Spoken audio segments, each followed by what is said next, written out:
মুসলিম সম্প্রদায়ের দুটি বড় ধর্মীয় উৎসবের একটি ঈদ উল আজহা যথাযথ ধর্মীয় মর্যাদা ও ভাব গাম্ভীর্যের মধ্য দিয়ে সারা বিশ্বের মুসলিমরা এই উৎসব উদযাপন করে থাকেন।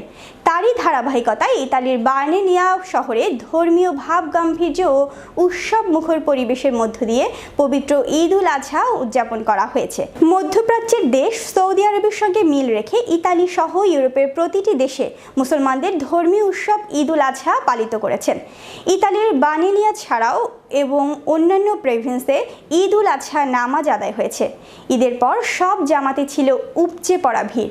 এসব জামাতে বাংলাদেশি ছাড়াও অন্য মুসলিম কমিউনিটির মুসলিমদের উপস্থিতি ছিল লক্ষণীয়।